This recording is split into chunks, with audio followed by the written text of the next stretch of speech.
En Zouglou, ça réussit toujours. Le gifleur de Macron condamné à 4 mois de prison ferme, parle, quand j'ai vu son regard amical et menteur, j'ai ressenti du dégoût. Damien Tarel, 28 ans, le gifleur du président français Emmanuel Macron, a été présenté ce jeudi 10 juin 2021, devant le procureur de la République, en vue de sa comparution immédiate qui a eu lieu aussitôt, dans l'après-midi. Il a été condamné à 18 mois de prison, dont 4 fermes. Emmanuel Macron n'a pas voulu porter plainte. Damien Tarel, présenté comme un homme proche de l'extrême droite ou de la droite, a été jugé pour violence sans incapacité sur personne dépositaire de l'autorité publique, a indiqué dans un communiqué le procureur de la République Alex Perrin. Il a reconnu les faits, alors qu'Emmanuel Macron raillait sur les réseaux sociaux, à travers le monde, a semblé ne pas vouloir prendre au sérieux l'affaire.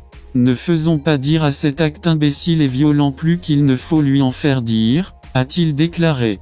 Il n'empêche, s'il n'a pas porté plainte, le procureur s'est auto-saisi, comme il en a le droit, et Damien Tarel a été jugé et condamné, lors du procès d'urgence spécial de la ville de Valence, dans le sud et de la France.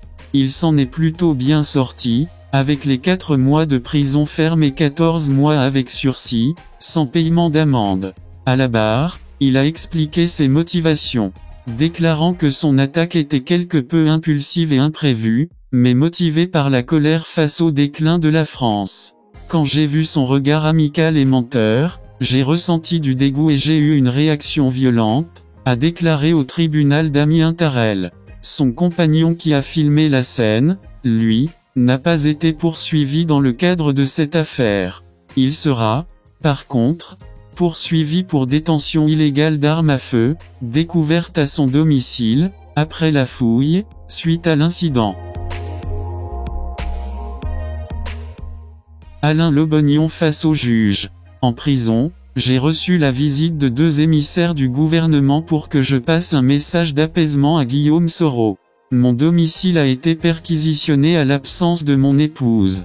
J'ai été maltraité durant ma détention. Et lors de la perquisition de mon domicile, les gendarmes présents ont dérobé des objets de mon épouse et des clés USB. Monsieur Alassane Dramane Ouattara annonce la nomination de 12 nouveaux ministres-gouverneurs. Il faut le croire, Monsieur Ouattara est de plus en plus déconnecté de la réalité que vit le peuple ivoirien. La Côte d'Ivoire souffre aujourd'hui. Augmentation excessive des denrées alimentaires. Corruption. Pays très endetté. Pauvreté des paysans à cause du prix du cacao, de l'anacarde etc. Vol des primes Covid-19 des infirmiers, sages-femmes. Rattrapage ethnique. L'insécurité. L'école ivoirienne en difficulté. Le chômage. Les emprisonnements arbitraires. Sans oublier que nos hôpitaux en Côte d'Ivoire manquent de matériel adéquat.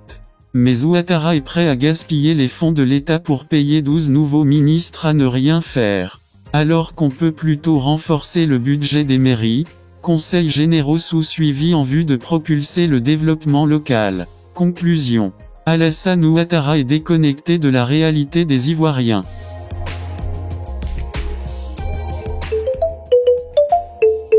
En Zouglou, ça réussit toujours.